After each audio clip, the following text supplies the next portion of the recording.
Greetings, loved ones. Today we're going to talk about financial independence after abuse. Help us get these messages out. Please subscribe to our channel, follow us on Facebook, Instagram, and Twitter. Hit the like button, hit the notification bell, and please share these messages with others. You never know, just by doing so, you could save a life. When an abuser controls a couple's money, survivors often feel trapped indefinitely. Making their victims financially dependent on them is yet another means of power and control that the abusers utilize. These abusers have often made certain that survivors aren't privy to where the couple's shared money is kept, how to access it, or even if they can access it. After leaving, a survivor may not know how to open a bank account, apply for credit, or pay their monthly bills. Economic abuse is very much intertwined with other aspects of abuse in the sense of monetary control, isolation from bank accounts, etc., says David Anderson, Executive Vice President of Working in Support of Education, or WISE.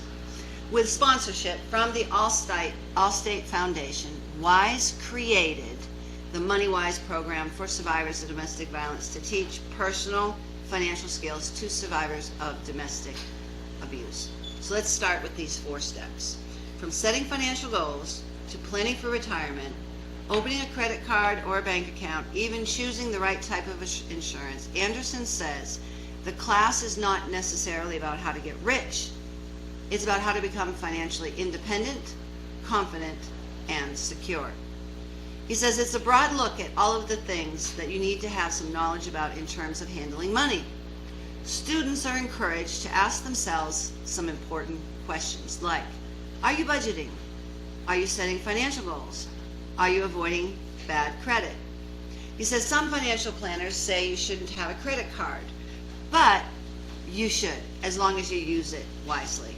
And some of his other tips for financial literacy include pay off your balance to your credit cards every month, create an emergency fund and pay yourself first by contributing monthly to this fund. Maintain a budget. Even if you don't adhere to your budget every month, every single week, you should still have one. And make sure that your expenses don't exceed your income. Resume Booster to Boot. At the end of each course, participants take the WISE Financial Literacy Certification Test, and if passed, they become certified financially literate, a credential that they can add to their resume. The CFL shows that they're working hard to transition to and succeed in a new life. The certification can also help them in the search for work. But it's more than that, Anderson says. Knowledge is power, and this course builds confidence. Some 200 survivors go through the MoneyWise course each year, which is offered in 4 cities right now, in New York, San Diego, Salt Lake City, and New Orleans. The 2-hour classes are held 1 evening a week for 12 weeks. To sign up, you can email MoneyWise at info. We're going to give you all that information in the description of the video. You can also learn more about Allstate's free online financial empowerment curriculum, and we're also going to put the direction for that in the description of the video. So don't rush it. Anderson acknowledges that survivors should take some time after leaving an abuser to take care of their physical and emotional well-being before taking a course like this. Anderson says, we generally don't take people into MoneyWise who have just left an abuser because they're in crisis. It's not a good time for the mind to absorb new information. He advises waiting a minimum of 3 months after leaving to take a course, though this can vary person to person. And only a survivor can say for sure when they're ready to take certain steps like these. With 1 in 3 women experiencing domestic violence worldwide, and even more children witnessing the violence, the question is not if you will encounter a victim of violence. The question before God is, what will you do when you do encounter them? You could be the person who saves a life. You're called. We are all called to be champions for justice.